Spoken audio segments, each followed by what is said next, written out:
Order for yada eradiase, and also erade ehunyambobo yatunkumboni bia antrie. Good evening to you all. We thank God that God has given us another day and we have reached this evening and nothing has happened to each and every one of us.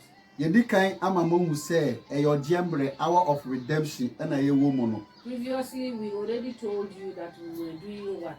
Hour of redemption. Asiane say near one film bia no erade befa yedwumadie so ama we frim at once emba bi. The meaning of it is that whatever that you are going through, you are going to pass through this program and go out from that situation and it will never come again. Edano ye program a yedi kade tu manim no ye chechire mo kwaye fa so a sunsuma ware eba ene nyoma a wo behu na kire se wo sunsuma ware. The last time we were able to discuss with you how spiritual marriages is and the things that brought about the spiritual marriage. And afi ya shembo se enne ye next program ye betiro koba fa so a wo be break spiritual marriage free na ho we ato. promised you that we will be back with how to solve this spiritual marriage. And today we are here to take you through the ways and how to break spiritual marriage. Enti na ye ba betire okwan ya obafa so a spiritual marriage eda wo so ama chese wo de bibia ya de ama ono ene ye betire okwan obafa so a obedi nwa free. We are using this platform today to go teach you how to be able to break spiritual marriage in your life. Or no matter how the situation and how things are hard for you, you will break through this spiritual marriage with the guidance and the direction that you will be getting from us. Enti ansana ye betire okwan obafa so be break spiritual marriage no ye bompa ka che ruade so omwa yen matumi bia eda ye so tumi bia otete ye biara no ohun ye mbobo no onji ye free ni nsem wo Yesu dim nti amen. Before we will teach you how to break through this spiritual marriage, we want to commit this issue into the Lord's care, that wherever it is coming from and wherever it is going, we come against it with the Lord of Jesus' name to break it through in Jesus' name. Enti no me baba ma wate nyoma bi ase ansa na wobetimi break spiritual marriage na ade bi o wa wo beye ansa na wetimi e break spiritual marriage. There is something that we need to tell you or to teach you before you can be able to break spiritual marriage issue in your life. There is something that we need to let you understand before you can break through spiritual marriage. Ewiase a yewe nia ebesi honam mu bia no edikan esi e wo sunsun wiase ansa na ababesi honam mu. In this world, what you should understand or what you should know is that whatever that is happening in this world, it has already happened in the spiritual world before it is now appearing in the physical world. Enti wo free wiase baby ena waba wiase foforo so.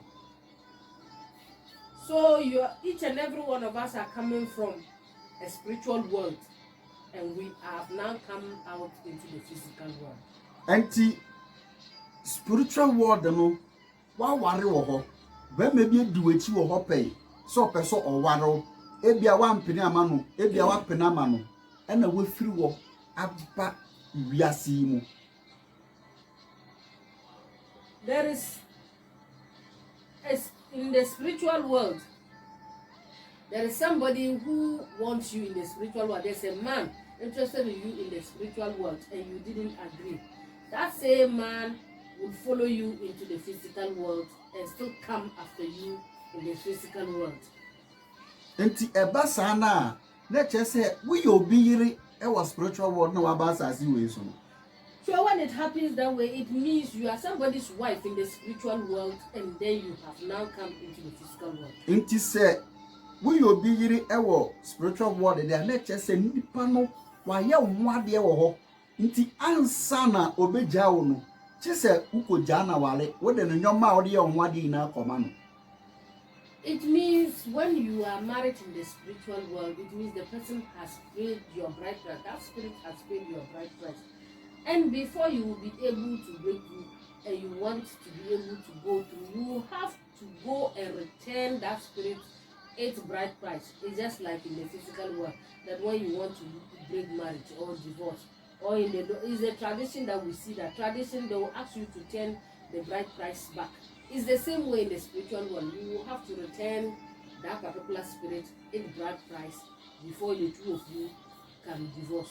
Nti aha say no obi bisa say kwan ben so na mefa a mehu say bema we na ware musunsun nti waye me ho ade nti mefa na nwoma nkoma no.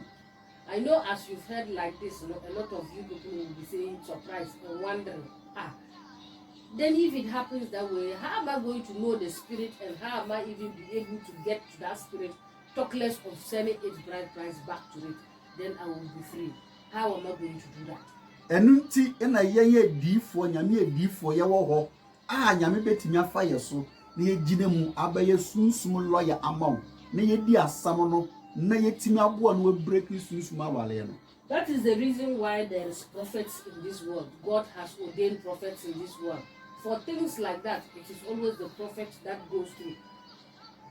We are the people that are supposed to be lawyers in the spiritual world for you. So whatever that you are going to do, you need to seek the help of a prophet who is to go to the spiritual world as a lawyer to go and defend you there. Nti eba na saa sabi say me hu say wo spiritual marriage na wo de wasam na ba no ho a menya mmere akosunsum wiase wo mo wo anyifie e wona ye wo mo court enti wo no na ebe kwakot na asam no so because me ne wusunsum spiritual husband no kwakohia na mene na kasa ebisa no kwa ofa so ye ho ade na ono abekira kwan saa kwan ye befa so a ye de beboa na ye break sa spiritual marriage no. Before we will be able to save you from that spiritual marriage, the prophet is supposed to go to the spiritual world. In the spiritual world, we also have a place called Chief Palace. In that place, they'll all have to go and meet at the Chief Palace. And the prophet is now going to be your lawyer to go and face your spiritual husband in that particular place. So the Chief Palace is where they are going to talk about the case, and he is now to ask how that spirit got married to you and what are the things he used in getting married to you. Enti eno na eba saa na sometimes kwa no say sa spiritual husband no wa homba obeso obeja o nti on kire wade ode ye ho ade nti eba no saa na ye bekọ asam no so tam ye bekọ nti meka kire se nya abotre ye bo ho mpa ye dabi ye di wasam no sunsun wiase se ye di asam no wie na wo spiritual husband ti ase kire ade a ode ye ho ade a ne ba na mabeka kire ne ya pe saa nyoma no na de ama no eno ano no. There are certain cases when the spirit is married to you and you people have children. It is always difficult for that spirit to allow you or to tell you what it used to marry you. It's just like coming to the physical world. You want to divorce a man who doesn't want to divorce you. You think it is going to be easy like that. He will not allow you. It is the same way there. The spiritual husband is not going to tell him what he has used to do to marry you, talk less of him wanting you to leave him. That is why when you call, you have to be patient. He will tell you that you are going to pray over it. Let's continue praying over it. Let's continue praying over it all means that they are still on the case in the spiritual world. Until that case, they continue going until they come and settle the matter and the spiritual husband decides to then tell him how he got married to you and what are the things he needs from you before he can allow you. Then he will then have to now come back. That was where he will now speak to you and tell you that this is what your spiritual husband is demanding for. So you will have to get those items and give it to him, and he will send it back to your spiritual husband, and that will end the marriage between the two of you. Yes, I didn't hear what say about the son. Say, oh, say, Bebrina, obe compaibo, ye be pompaye, ye be pompaye, obey fasting, ye be boni deliverance, and so. Still not spiritual marriage no e wo ho afekwa na mu be ya dempa we kire wo say si baby ade na dan wan fan to we free to. You see, sometimes there are certain situations we are inside there. Every day we go for prayers, every day we go there, we bind you, we touch you, we do what. You pray all the prayers, do all the fasting in this world, yet that particular spiritual marriage is there. It's just like putting something on the table or somewhere. When you do not put it well, it will fall down, and then that will be the end. So spiritual marriage is not just a one-day job. Praying is not going to solve that problem, because you are always doing what? Making noise. It will go and it will still come back. It's when natural say any empire near the break spiritual marriage. That tells you that it is not all about prayers that we use to break spiritual marriage. Spiritual principles, kakra, would you for no be a lawyer, and say, oh, brown was it. Now, what a summer so, they won't send your winning penny for the back, not Tomasu, and no, na womba chill solution. Womba match the Nippon over spiritual marriage, I'm gonna break every so. In these cases, it is not all about prayers that is going to solve this spiritual marriage. It is left for the prophet to go to the spiritual world and go and speak. He's supposed to speak in a calm way for them to understand and then listen to him, to be able to accept that yes, they will end the marriage between you and him. Then they can now tell him what he's supposed to do to break that marriage. It is not all about shouting and fasting and throwing up and down, going sleeping in the church and crying. It's not all about that. It is all about patience, because we are talking about the spiritual world, which the prophet is supposed to work on that. Mamma can't say me to Alba will be by me chain. No by no was spiritual marriage. The share not ceremony mono. Me man 3 days. Na me share not ceremony mono. Na spirit now walling for 28 good years. Can you imagine?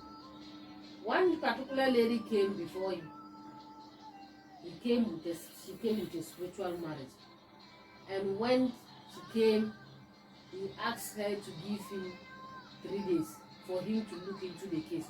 When he looked into the case, he realized that this particular spirit was married to this lady for the past 28 years. Can you imagine that?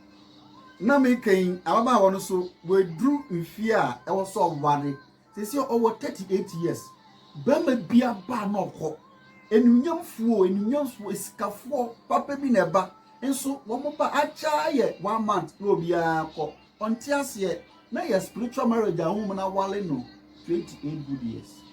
As he's talking, that particular lady is about the age of 38 years and she's still not married. It's not that the men don't come in.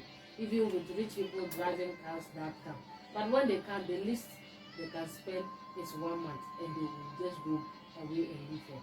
That is the problem she's facing, spiritual marriage. Enti me hu sa no I was say me be spiritual lawyer. Na me catch up ba won say, "O ma me embrama me say 2 weeks. Me kwa asem ni mu, me kwa ko hwe mu na makohwe ade enti amasa spirit na wal in 28 years."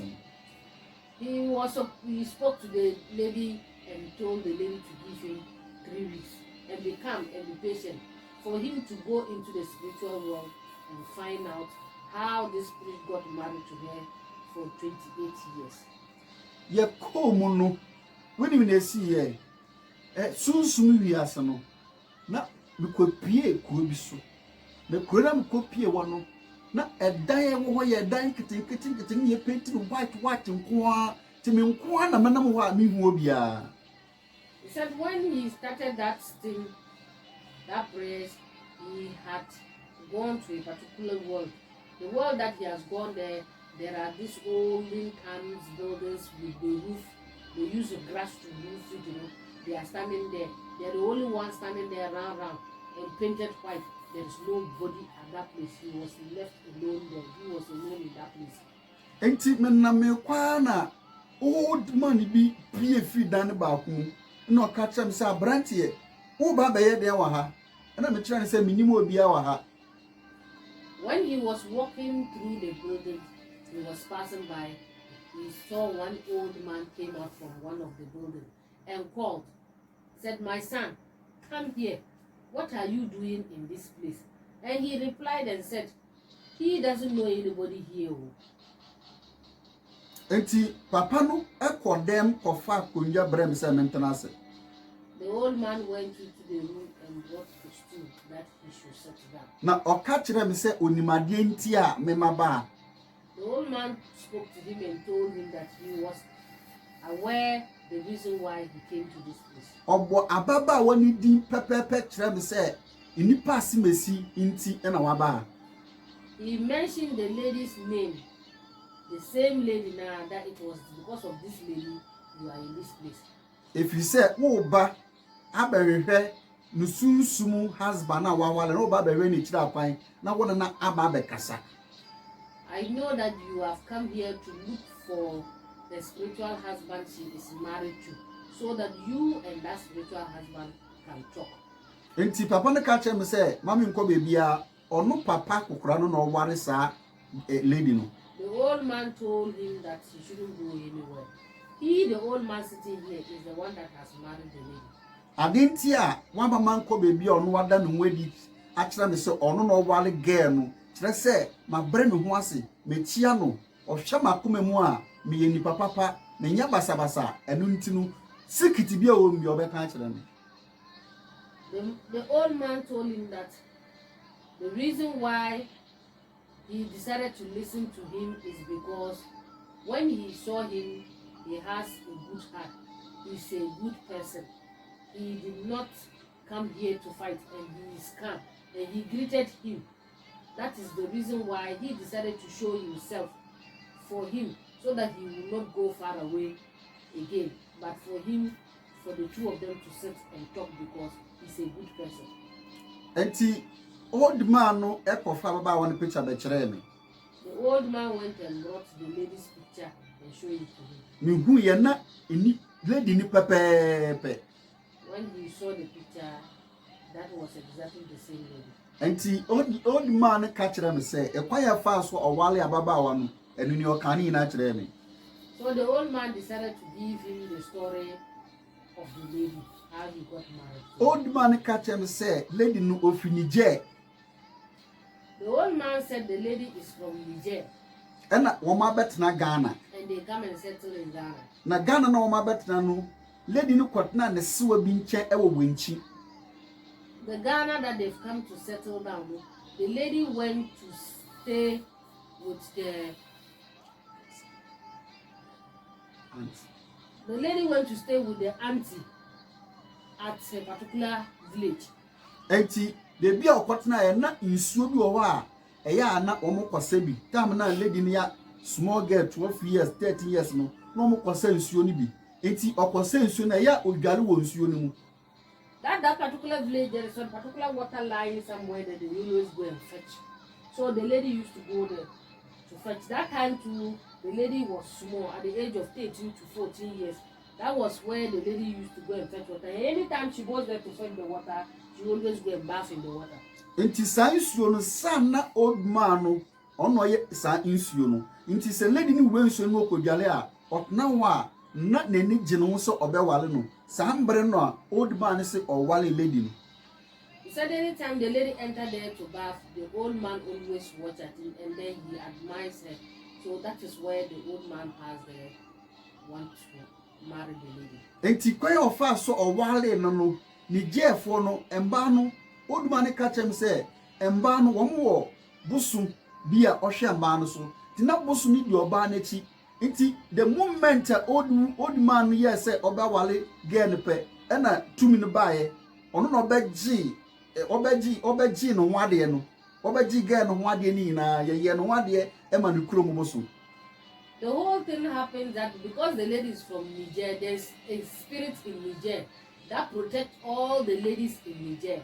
So when the lady always come there to bath, the time that particular old man wanted to marry the lady, the spirit that is protecting the whole ladies in Niger, all the ladies, that particular spirit appear.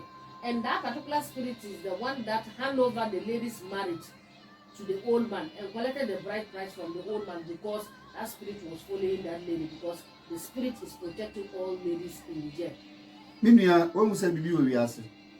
My sister, do you know that there are things in this world? And this anka wo hie difo a nyame nsa wo ne so a enka sa secret entasam we obesi bi ehu. So you can imagine if there is not a prophet in this world, and if she was not to meet a good prophet in this world, you can imagine what would have happened to her in this world. Enti we mpaebɔ ntimi mbreki ade we.